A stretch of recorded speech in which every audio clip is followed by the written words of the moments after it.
चैतन्य। भगवान जड़ नहीं है और कभी जड़ मानना भी नहीं है। ये तो केवल एक साधारण मूर्ति है, कहीं बैठा दो, कुछ भी पहना दो, कुछ भी खिला दो, ऐसा नहीं होना चाहिए। ठाकुर जी साक्षात चैतन्य है। जैसे एसी से हमको सर्दी लग रही है, हीटर से हमको गर्मी लग रही है, हमको भूख लग रही है, प्यास लग रही है, ठीक वैसे ही ठाकुर जी भी चैतन्य है। कई लोग कहते हैं महाराज जी आप हमको सेवा के कुछ भाव बताओ, सेवा कैसे करनी चाहिए। केवल इतना समझ लीजिए, आप उनको मूर्ति मानना बंद कर दो, सेवा करनी नहीं पड़ेगी, अपने आप होती रहेगी।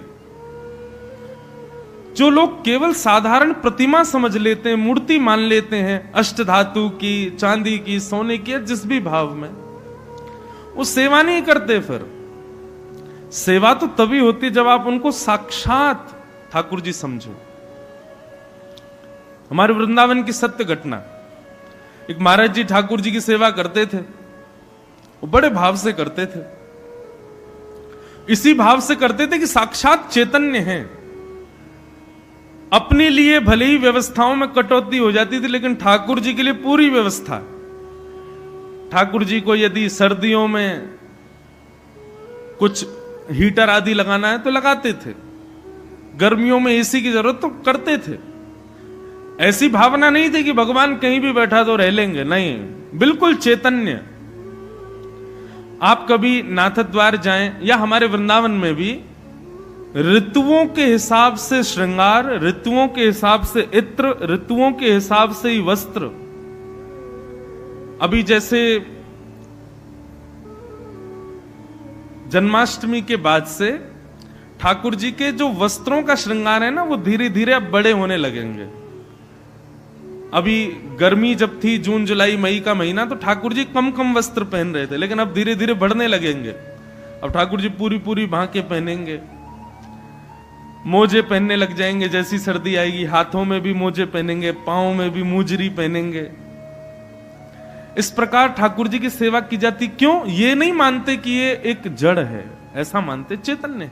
और मानते क्या है ही वो चैतन्य। चैतन्य सदा ठाकुर जी के प्रति चैतन्य भाव ही रखो, कभी भी उनको जड़ मत समझिएगा। जड़ समझते ही वो पाषाण ही है। फिर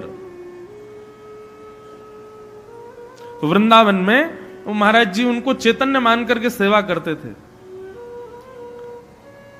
एक बार महाराज जी को कहीं जाना पड़ा 2 दिन के लिए, तो अपने एक सेवक को बोल गए, सुनो तुम्हारे पास एक ही सेवा है क्या, हमारे ठाकुर जी की बड़े अच्छे से सेवा करना।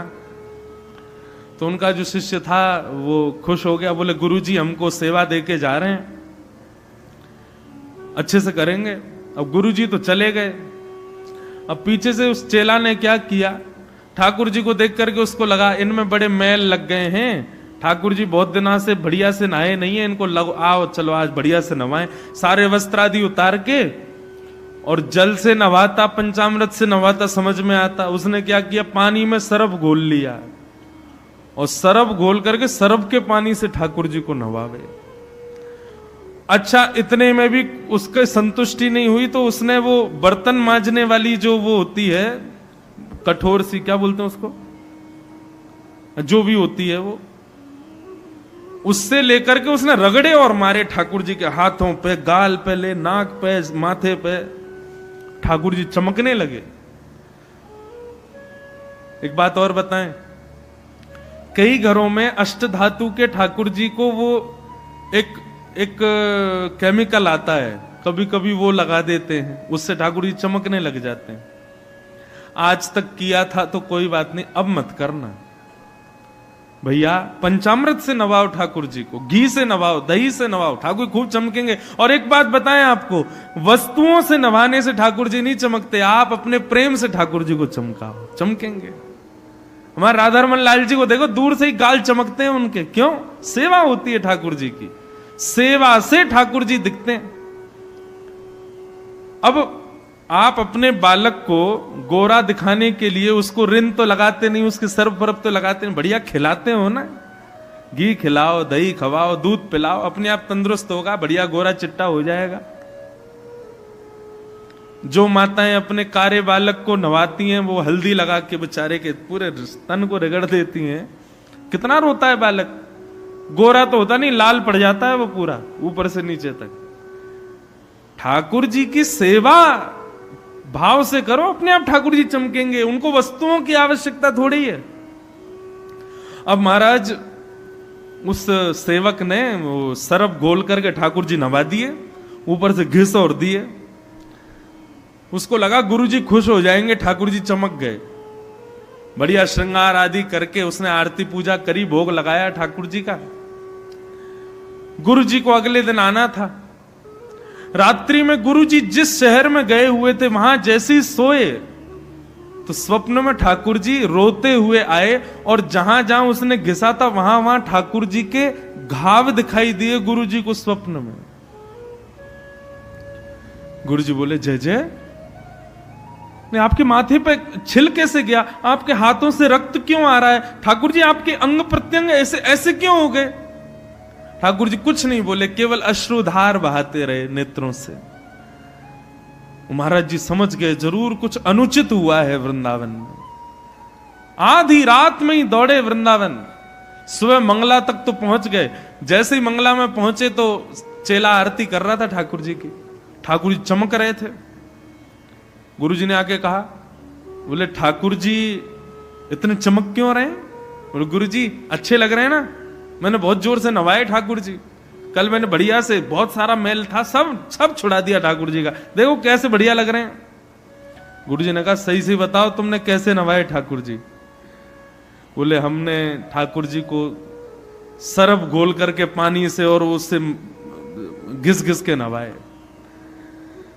गुरुजी रोने लगे, बोले अरे मूर्ख, ये तूने क्या किया, ये कोई मूर्ति थोड़ी है, कोई प्रतिमा थोड़ी है कि तू सर्प से नवा रहा है इनको, साक्षात लाल जी हैं। उसके बाद गुरुजी ने लेप बनाया, और लेप बना करके जहां जहां स्वप्न में उनको घाव दिखाई दिए वहां वहां लेप लगा करके पट्टी बांधी ठाकुर जी के। 5-6 दिन तक रोज काढ़ा पिलाया ठाकुर जी को बना करके। तब जाके 6-7 दिन बाद स्वप्न में ठाकुर जी हंसते हुए दिखाई दिए कि अब हम स्वस्थ हो गए, हमारे जो भी पीड़ा थी अब वो सब निवृत्त हो गई है। आप मानेंगे तो वो लीला करेंगे ना, नहीं मानो तो वो प्रतिमाएं कैसे भी रखो, कहीं भी ले जाओ, डलिया में लेके घूमो, कहीं भी बैठ जाओ, कुछ भी खिलाओ पिलाओ। ठाकुर जी चैतन्य हैं, जड़ नहीं है बंधु। और चैतन्य और जड़ता हमारे मानने से होती है। हम मानेंगे तो वो जड़ हैं, हम मानेंगे तो वो चैतन्य हैं। इसलिए भागवत के प्रथम श्लोक में ही कहा, ठाकुर जी सत्य हैं, चैतन्य है। और जब सत्य और चैतन्य दोनों को स्वीकार करोगे तब तीसरी बात कही, तभी आपको सेवा में आनंद देंगे। सच्चिदानंद रूपाय